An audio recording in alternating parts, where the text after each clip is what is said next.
Tidak harus semuanya harus Bapak lengkapin. Jadi kalau mau misalnya untuk wireless saja ya kita cukup beli access point-nya. Terus kalau mau switch-nya, kalau pengen mudah diatur lewat cloud, mengatur lewat cloud itu benefitnya apa? Kita bisa ngatur dari mana saja, Pak. Jadi kita nggak perlu langsung di depan device, konsol segala macam, itu nggak perlu. Kita mau dari mana aja kita bisa dapat pengaturannya. Ya, kalau misalnya itu settingnya dipublikkan kan juga bisa kita akses di mana saja juga kan? Betul, betul. Nah, jadi cloud itu kalau dari sisi kebetulan kami ISO 27001 itu kan sering ditanyakan ketika identitas Anda dibawa ke tripartite, itu bagaimana kita bisa diyakini? Apa saja yang di cloud kan itu apa saja kalau gitu? Yang di cloud adalah manajemen antara perangkat dengan konfigurasinya. Jadi bagaimana perangkat itu kan biasa ada settingannya, Pak, IP address-nya, kemudian settingan policy-nya, ya akses kontrolnya seperti apa. Itu yang kita ngaturnya lewat cloud. Tapi yang kita atur lewat cloud pun itu hanya manajemennya saja. Akses tetap akses ke seperti biasa, ke LAN, ke WAN itu biasa. Tapi misalkan suatu saat nanti dibutuhkan, jika memang kita mengimplementasikan ini, saya yakin ISO akan meminta kita untuk menandatangani NDA Non-Disclosure Agreement ya. Bisa, kalau itu bisa dipenuhi. Jadi artinya tidak boleh membuka ini ke klien yang lain gitu ya, bahwa setting-setting ini gitu. Bahkan Cloud Meraki pun kalau diinginkan bahwa support pun tidak boleh ngelihat network Bapak, itu juga bisa, Pak. Jadi artinya kita nggak bisa memaksa seseorang atau perusahaan untuk harus dimonitor atau gimana. Oke. Nah ini keuntungannya yang pertama adalah manageability-nya lebih mudah, karena mau ngatur satu device, ngatur 1000 device sama saja. Kemudian scalabilitasnya juga Bapak sekarang saya mau pasang 4 access point dulu. 4 access point cukup happy, pasang 10 lagi. Jadi scalabilitasnya bisa grow sesuai dengan. Kenapa nggak pakai open standar sehingga tidak harus pakai akses poinnya? Karena ada beberapa fitur di mana itu adalah eksklusivitas dari si Merakinya. Gitu ya. Iya. Nggak, artinya apa? Akses poin saya yang baru saya beli 200 itu jadi harus saya buang ya? Enggak sih, Pak. Enggak. Kita coba lihat dulu deh. Siap. saya kemarin baru beli itu. Nah, jadi kalau konsepnya dulu yang pakai controller, kemudian ada access point, Pak ya. Nah, sekarang controllernya tidak usah, jadi nggak perlu ada investasi controller di sini. Nah, semuanya kita lihat dari dashboard, dari web. Ya. Bahkan memang tujuan dari orang yang buat Meraki ini adalah bahwa siapapun bisa install. Jadi nggak terlalu sulit memahami terus kontrolnya ditangani oleh siapa ini? Kita customer sendiri. Jadi customer sendiri yang punya akses terhadap dashboardnya perusahaan dia atau institusinya dia, gitu.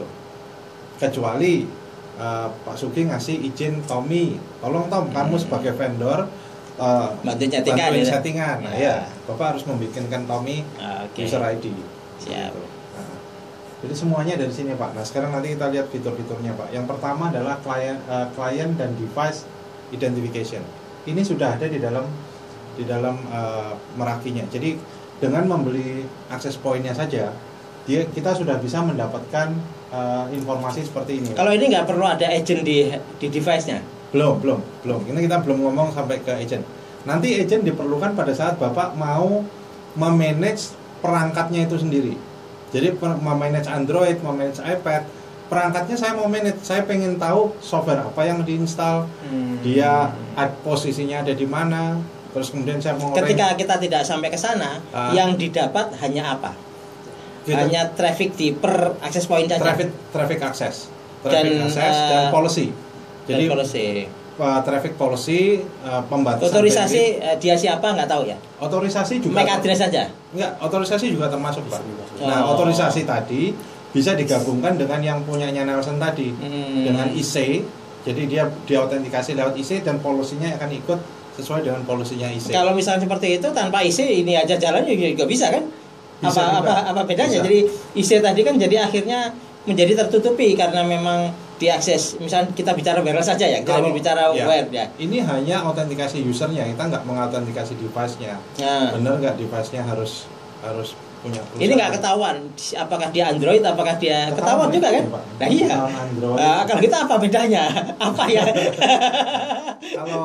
Kalau IC itu lebih ke arah autentikatornya, Pak. Jadi Tommy punya device, bener nggak Tommy punya device?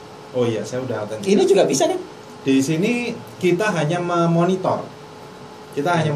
Bapak harus butuh authentication server. Ini tidak bisa menolak ya? Ini bisa menolak. Nah, bisa juga kan? Bisa menolak. Tapi setelah mendapat penolakan dari IC. Jadi IC sudah misalkan tanpa IC gitu loh. Nah, dia bisa nolak nggak? Kalau nggak sesuai username password ditolak. Ya berarti bisa kan? Bisa. Nah, berarti username password doang. Username password. Enggak. Device-nya enggak. Iya. Artinya gitu. Saya nggak mau lihat. Nggak boleh Android. tidak mungkin. Pokoknya diautentikasi lewat LDAP. LDAP betul. Nah, itu udah. Ketika saya sudah punya data user tadi, seperti saya katakan mahasiswa saya sudah dapat, saya sudah punya apa itu ya LDAP tadi, ya wes beres kan. Berarti kan tanpa perlu saya filter bahwa ini iOS nggak boleh gitu, enggak. Ya, berarti cukup dengan ini saja cukup dengan ini saja. Kalau sesimpel itu ya. Ya. Dan ketika saya pingin melihat apakah memang dia mengakses apa saja, itu baru mulai masuk. Tapi tetap saja hanya pakai Meraki saja. Juga dari sini juga bisa. Iya. Iya. Nah ini klien dan device-nya bisa teridentifikasi, Pak ya. MAC address-nya, kemudian OS-nya apa, kemudian manufakturnya Samsung, Apple dan sebagainya. Terus dia masuk ke SSID mana? Ini kelihatan sini. Karena SSID-nya dia sendiri kan? Ya, karena SSID di manage dari dia sendiri. Iya, kalau SSID orang lain dia nggak tahu kan? Nggak tahu. Karena dia adalah SSID, dia ngakses itu ketika dia lewat berarti kan diplototin dulu sama dia. Ketika dia lewat gitu, browser itu lebay itu. Saya Windows, saya apa itu diplototin dulu ya kamu gitu. MAC address gitu. Iya. Yang kedua adalah aplikasinya Bapak bisa lihat bahwa ini larinya kemana, YouTube, ke Facebook. Ini tetap tidak menginstal agentnya ya. Kita belum menginstal agent. Berarti traffic di situ benar-benar diplototin sama dia. Iya. Jadi layer 7, Pak. Layer 7. Iya. Okay. Iya. Terus kemudian dia bisa langsung melimit. Oh iya, benar. Iya langsung itu jadi internet manajemen jadi nggak perlu jadinya ya. Di sini. Jadi udah semuanya. Karena sudah ditangani di masing-masing lokal itu. Dan keuntungannya traffic itu nggak sampai ke gateway dulu, Pak. Iya. Di blok di situ dulu. Diakses. Jadi berapa user itu kemampuannya satu access point? Satu access point bisa 50-60, Pak. Concurrent. Kalau associate-nya sih bisa 200. Concurrent-nya sih 60. Kita sedang akses, Pak. Ya, jadi kita access point-nya high density semua, Pak. Nggak ada yang untuk yang skala kecil nggak cocok nih untuk yang seperti itu.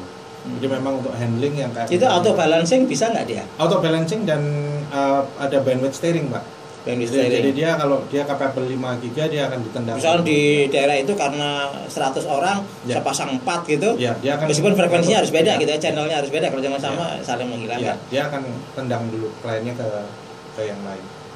Seperti dia nendang atau dia ngarahkan gitu. Pokoknya kelebihan tendang di sana. Betul. Jadi bandwidth pun recreational traffic kita bisa mahal ini berarti satu access point. Nah, mahal apa enggak? Saya senang kalau Bapak ngomong mahal. Nanti kita lihat. Nanti saya tanya, Bapak expect berapa, Pak?